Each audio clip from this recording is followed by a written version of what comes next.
Welcome everybody to my channel, OD Takes. Here, it's simple. I'm just giving my 2 cents on everything basketball.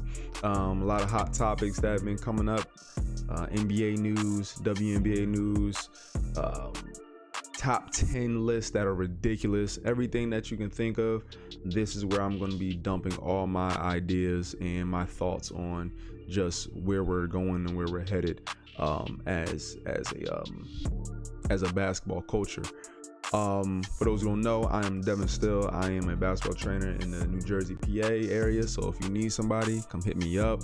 For those who are already subscribed to my other channel, Overly Dedicated, let's not talk about it. We're gonna get back there. All right, let's focus on the brand new. You know what I mean? Let's just focus right here. Yeah, we're gonna talk about that later. But no, seriously, a lot has been going on. I bought a gym, I bought a house, I got married. A lot happened in that 4-year stint that I left.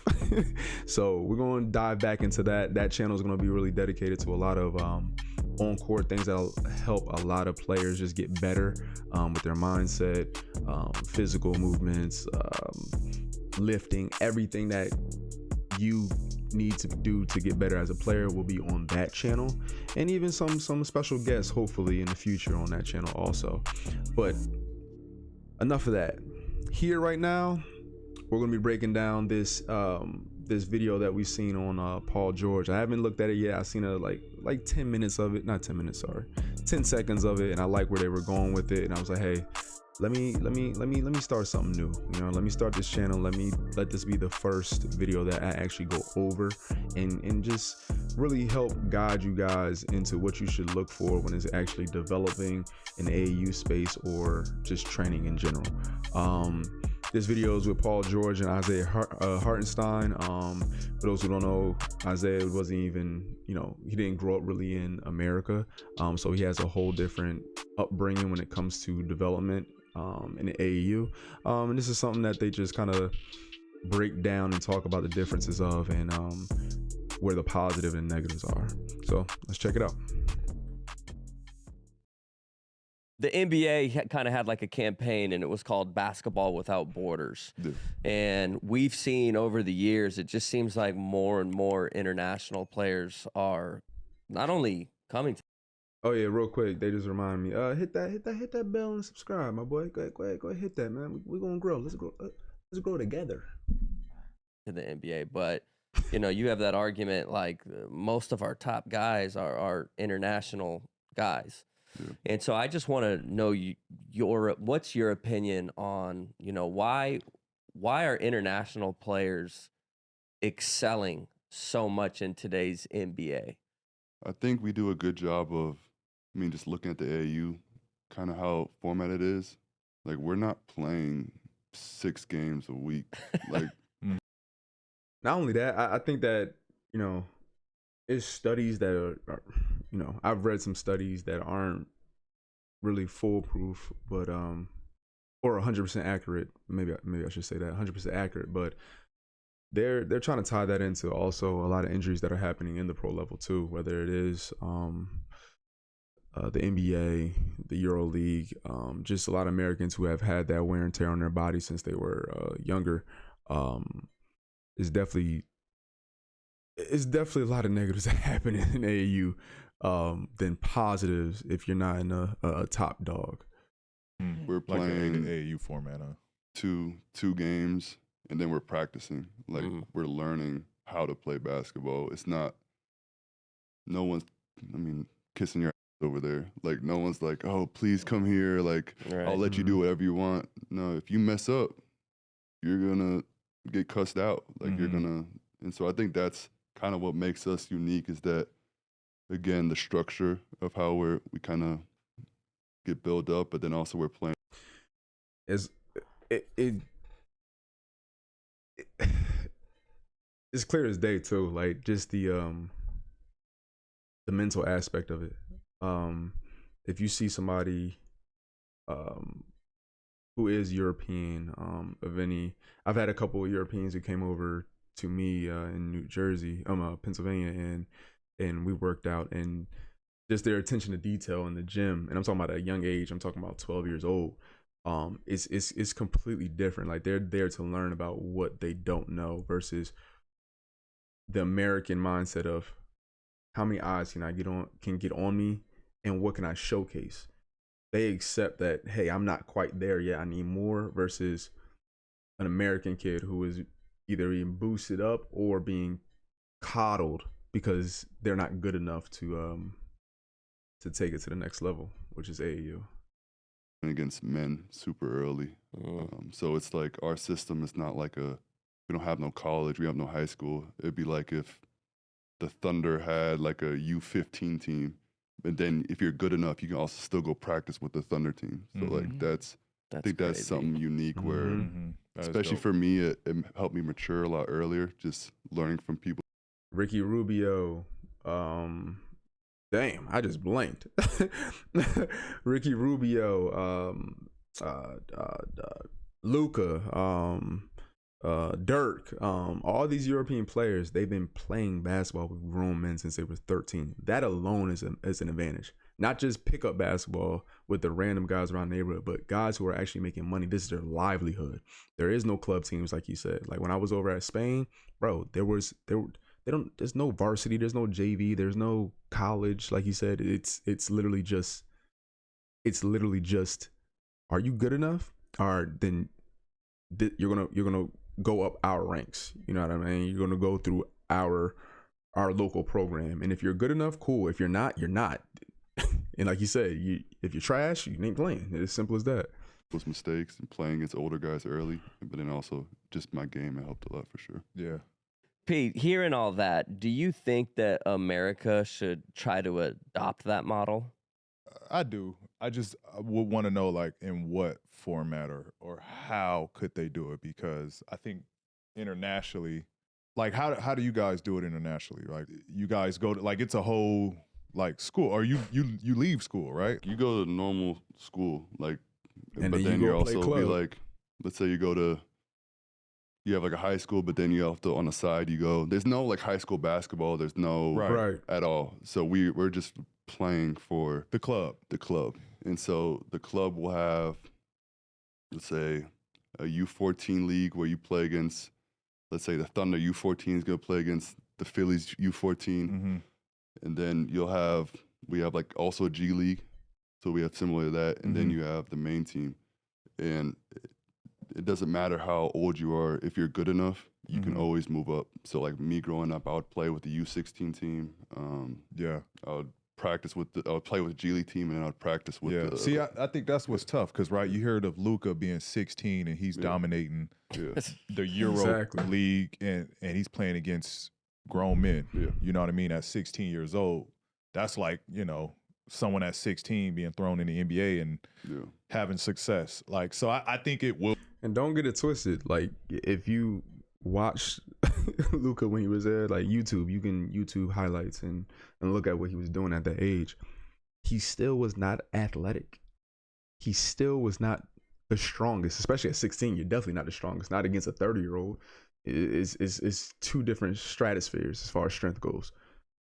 But the fact that he knows the game, he knows angles, he knows how to get to his spots, is just IQ over everything. IQ over everything. It'll be tough to kind of, I don't know, get to that. But I mean, it could work. There's so much talent here that kids will grow. They don't necessarily have to be against NBA talent. There's so much talent here that younger guys could grow in a developmental system. I think it would be tough too, because then you have to get rid of the draft.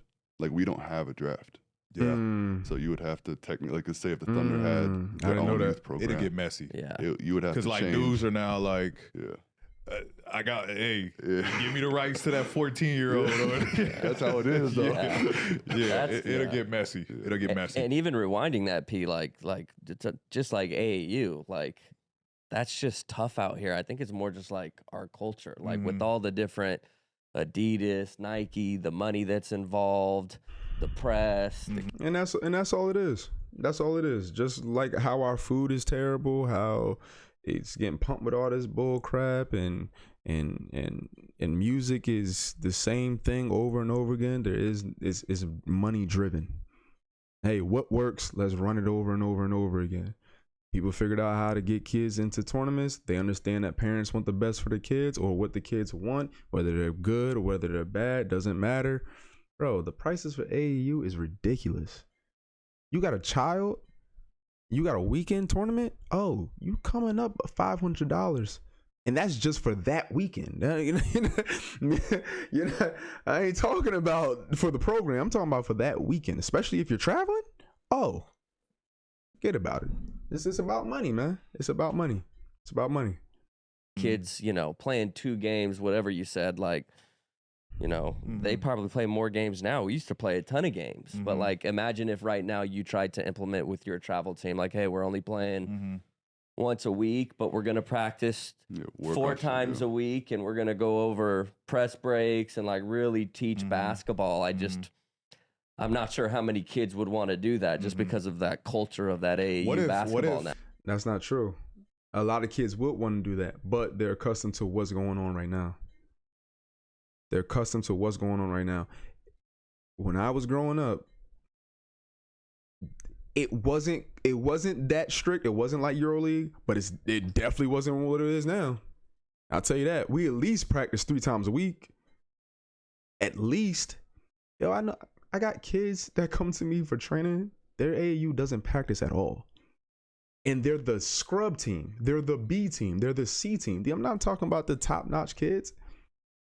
I'm talking about the ones that need to know how to play basketball. They're not.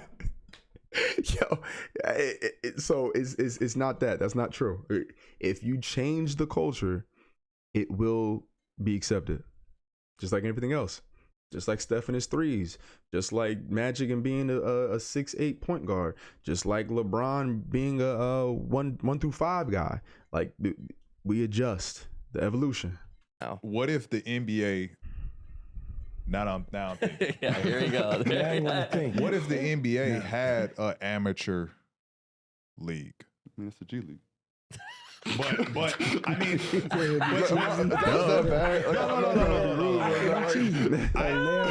no. G League is 18 and up. I'm talking about like adopting a youth amateur league where clubs, teams, organization have a kind of grassroots program that like kids can play and develop.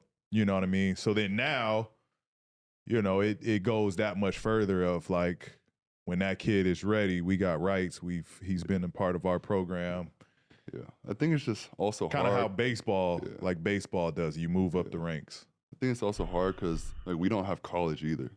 So I think how are you gonna do it like with the universities? Yeah, that ain't changing. I think it'll be. Yeah, he's right. It's a lot of hands that are involved in the development of a kid in the USA.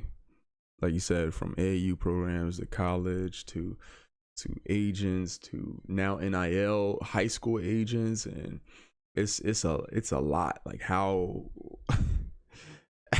that would be crazy. It'll probably be tough to do. Yeah.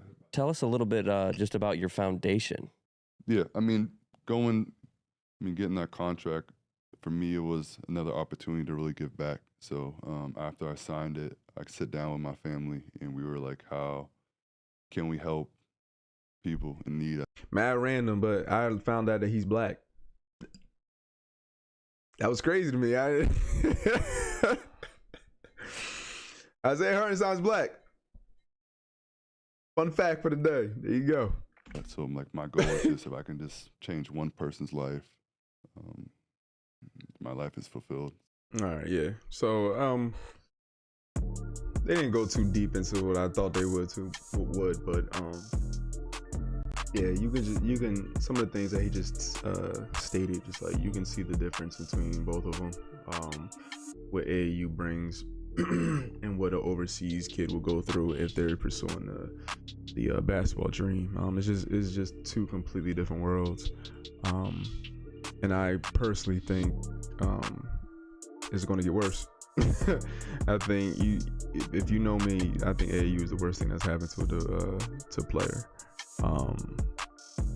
Hopefully a lot of parents wake up to that, and don't get the FOMO, and hopefully put their kids in a position to actually get a scholarship and just develop and actually learn and love the game. But hopefully, one day it will level out some way. But until then, it's on the parents to figure it out. But yeah, it's a circus out there.